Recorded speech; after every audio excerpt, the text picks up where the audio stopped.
जो हमारी डिमांड्स थी, देश के नौजवानों की डिमांड्स थी, राहुल जी ने उन डिमांड्स को हर मंच पर रखा।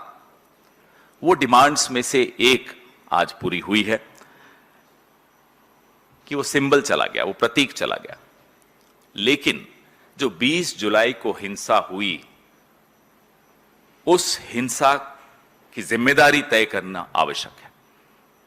Accountability has to be fixed for the violence that was unleashed on the youth of our country on the 20th of July. प्रधानमंत्री जो कि अब आगे बढ़ बढ़ के अपनी दोस्ती, और मैं तो बड़ा हैरान हुआ आज देखकर, इस बात का जश्न मनाया जा रहा है भारतीय जनता पार्टी द्वारा कि प्रधानमंत्री की रील्स पे उनको बहुत गालियां मिली। इस बात का भी जश्न है कि साहब 303 मिलियन।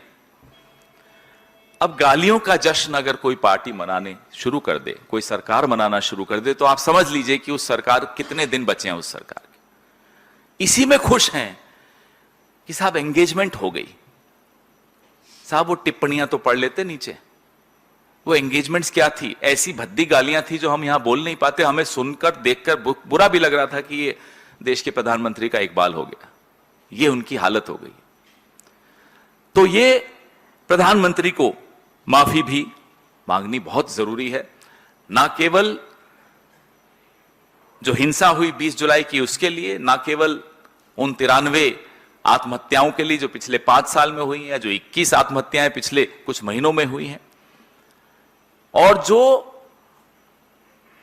होपलेसनेस जिसको कहते हैं, जो कुंठा, जो फ्रस्ट्रेशन इस देश के नौजवान, उनके माता पिताओं के मन में आपकी वजह से भर गई, आपको माफी मांगनी पड़ेगी। ये हमारी मांग बदस्तूर है, ये मांग बदली नहीं है।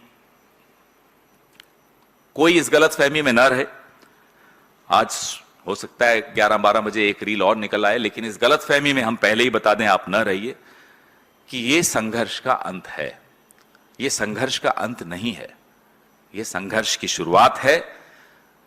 जवाबदेही तय करनी होगी, माफी मांगनी होगी, और फिर इस शिक्षा प्रणाली को, जिसको आपने पूरी तरह से तबाह कर दिया, इसको कैसे दुरुस्त करें, इसको कैसे ठीक करें, इसकी चर्चा उसके बाद पार्लियामेंट में जरूर होगी।